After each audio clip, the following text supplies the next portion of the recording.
तो चलिए दोस्तों प्रश्नावली 3.1 का क्वेश्चन नंबर 6 को सॉल्व कर लेते हैं। दोस्तों क्वेश्चन नंबर 6 आप लोग को स्क्रीन पर दिखाई दे रहा होगा, ठीक है।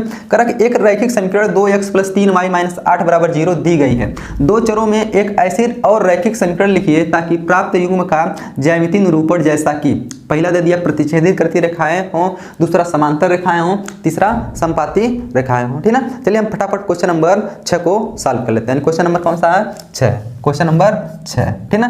चलिए हमको एक समीकरण दिया, कितना दिया? 2x + 3y - 8 = 0। 2x + 3y - 8 = 0। अब एक ऐसा और समीकरण हमको लिखना है ताकि दोनों क्या हो? प्रतिच्छेदित हो। एक बार और एक से समीकरण लिखना है कि दोनों समांतर हो, और एक बार फिर से एक समीकरण लिखना है कि दोनों क्या हो जाए? संपाती हो जाए, ठीक है। चलिए हम इसको बारी बारी से लिख लेते हैं। अच्छा बताइए, यहाँ पर है a1 का मान होता है, b1 का है, c1 है, ठीक है। तो हमारे यहाँ क्या मिल जाएगा? a1 बराबर कितना मिल गया? 2 मिल गया। b1 बराबर कितना मिल गया? 3 मिल गया। और c1 बराबर कितना मिल गया? -8 मिल गया। अब हम जानते हैं पहला में क्या पूछ दिया है?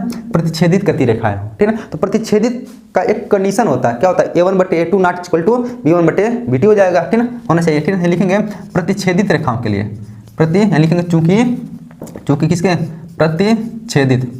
प्रतिच्छेदित रेखाओं के लिए,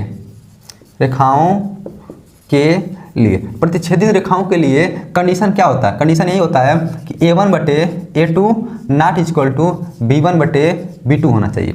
अब हमको a1, b1, c1 का मान पता है, लेकिन a2, b2, c2 का मान नहीं पता, तो वही तो हमको अपने अलग से मानना। a2 और b2 का मान हमको अपने अलग से मानना, ठीक है। और ऐसा मानेंगे कि a1/a2 निकालने पर, b1/b2 निकालने पर दोनों बराबर नहीं होना चाहिए, ठीक है। चलिए हम अपने अलग से मान लेते हैं, ठीक है। तो लिख लेंगे अतः, ठीक है। अतः यहाँ पर a1 बराबर हमको क्या मानना पड़ेगा? a2 बराबर, ठीक है। a2 बराबर कुछ भी मान लें, ऐसा मान मानिएगा, ठीक है, ताकि a1/a2 निकालने पर, b1/b2 निकालने पर दोनों आपस में बराबर नहीं होना चाहिए, ठीक है। तभी प्रतिच्छेदित होगा, नहीं तो नहीं होगा, ठीक है। हम a2 बराबर क्या मान लें? कुछ भी मान सकते हैं। मान लीजिए a2 बराबर 3 मान लिए, ठीक है। b2 बराबर कितना मान लें? b2 बराबर कुछ भी मान लीजिए, मान लीजिए हम 5 मान लिए, ठीक है। b2 बराबर कितना मान लिए? 5 मान लिए। अब यहीं कहीं बगल में आप लोग कहीं रफिंग कार में करके चेक कर लीजिएगा। a1 कितना है? 2 है। a2 कितना है? 3, तो 2/3। b1 कितना है?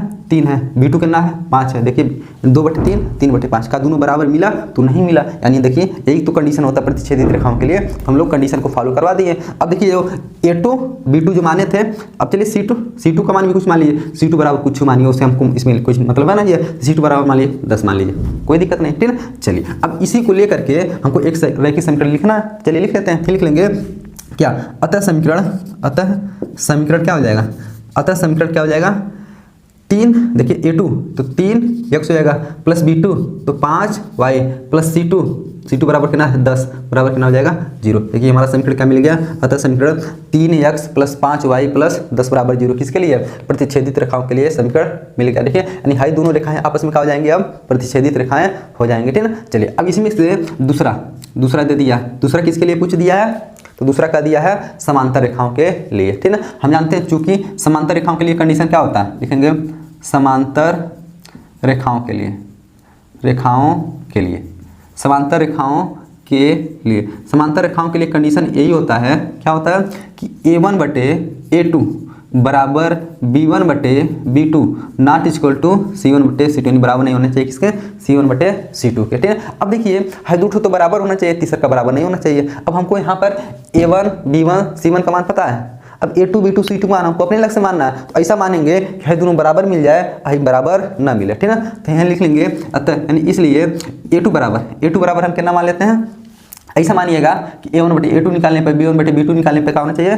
बराबर आना चाहिए, ठीक है। कुछ मत करिए। यहाँ देखिए a1 और b1 जो दिया है ना, इसी में किसी सेम संख्या का गुणा कर लीजिए, चाहे 2 का, चाहे 3 का, 5 का, 10 का, 15 कितना का भी सेम संख्या का गुणा कर लेंगे, ठीक है। मान लीजिए इसमें 2 का गुणा करना चाहते हैं, तो 2 दूना 4, a2 बराबर कितना मिल गया? 4। इसमें भी 2 का गुणा करेंगे, किसका मान हो जाएगा? b2। इसमें कितना हो जाएगा? 2 3 6। देखिए 4 और कितना मिल गया? 6। लेकिन इसमें नहीं करेंगे, c1 का कुछ अलग मान, c2 का मान कुछ अलग मानेंगे, ठीक है। c2 का मान लीजिए 15 मान लीजिए, ठीक है। क्यों इसमें नहीं किए? यदि तीनों कर देंगे तब संपाती बन जाएगा। हमको संपाती नहीं चाहिए, तीनों कर देंगे तब तो तीनों बराबर आने लगेगा। हमको तीनों नहीं बराबर लाना, 2 बराबर लाना खाली है दोनों, इसलिए दोनों हम सेम संख्या का गुणा कर लिए, ठीक है। अब देखिए आप लोग a1/a2 निकालना भी चाहते हैं, तो देखिए 2/4 मिल जाएगा, है ना। 2/4 यहाँ कितना मिलेगा? 3/6। इसको काटेंगे 1/2 मिलेगा, इसको भी काटेंगे तो 1/2, दोनों बच्चे आपस में क्या हो गया? बराबर आ गया, ये दोनों बराबर आ जाएगा। c1/c2 निकालेंगे तो 8/15 बराबर ही नहीं करेगा, ठीक है। चलिए अब बताइए, हमको मिल गया a2 मिल गया, b2 मिल गया, c2 मिल गया, तो आप समीकरण नहीं लिख सकते हैं, लिख लेंगे अतः समीकरण समीकरण कितना हो जाएगा है A2 यानी 4x प्लस B2 मतलब 6y प्लस C2 कितना 15 बराबर कितना हो गया 0। देखिए ये हमारा क्या हो गया दूसरा समीकरण हो गया। यानी किसके लिए समांतर रेखाओं के लिए, यानी हाई रेखा और ई रेखा आपस में क्या होंगे समांतर, और ई वाला रेखा और ई वाला क्या हो जाएगा आपस में प्रतिच्छेदी। ठीक है, अब तीसरा वाला क्या पूछा है संपाती के लिए कर दिया। फिर तीसरा क्या हो संपाती। ठीक है, तो लिख लेंगे संपाती रेखाओं के लिए, संपाती रेखाओं के लिए। अब बताइए संपाती रेखाओं के लिए कंडीशन क्या होता है। संपाती के लिए कंडीशन यही होता है ना कि A1 बटे A2 बराबर B1 बटे B2 बराबर C1 बटे C2 सब बराबर होना चाहिए। A1 B1 C1 मान पता है हमको, A2 B2 C2 नहीं पता, अपने लक्ष्य मानेंगे तो हम कुछ भी मान सकते हैं। ठीक है, कोई दिक्कत नहीं है। लेकिन बताइए हम एक आसान नियम बताने जा रहे हैं, इसी में इसी सेम संख्या का गुणा करके वहाँ लिख लीजिए। मान लीजिए इसमें 2 का गुणा चाहे 3 का चाहे 4 का 5 का 6 का कुछ का भी। ठीक है, मान लीजिए हम इसमें हम सब में 3 का गुणा करने जा रहे हैं। 3 का गुणा करेंगे तो A2 बराबर कितना मान लेते हैं, A2 बराबर यानी इसलिए A2 बराबर कितना मान लेते हैं 2 3 6, B2 बराबर कितना हो जाएगा 3 का गुणा करेंगे 3 तरीका 9, और C2 बराबर कितना हो जाएगा 3 का गुणा करेंगे 3 बटे 24। क्या मिल गया, यानी A2 बराबर 6 B2 बराबर 9 C2 बराबर कितना -24। अब यहाँ से आप लोग A1 बटे A2 B1 बटे B2 C1 बटे C2 निकालेंगे ना बराबर मिलेगा। चलिए हम यही निकाल के चेक करवा देते हैं। A1 का मान कितना है 2, A2 का मान कितना है 6, B1 का मान कितना है 3, B2 का मान कितना है 9, C1 का मान कितना है -8, C2 का मान कितना है -24। अब आप लोग कहेंगे बराबर नहीं है, बराबर है, काटेंगे इसको 2 का नाम 2 2 3 6, 1 बटे कितना मिल गया 3, 3 का नाम 3 3 3 का 9, 1 बटे 3, माइनस से माइनस कटेंगे 8 का नाम 8 8 3 24। देखिए 1 बटे 3 1 बटे 3 1 बटे 3 तीनों बराबर आ गया। जब तीनों बराबर आ जाता है तो क्या होता है ये संपाती होता है। ठीक है, लिख लेंगे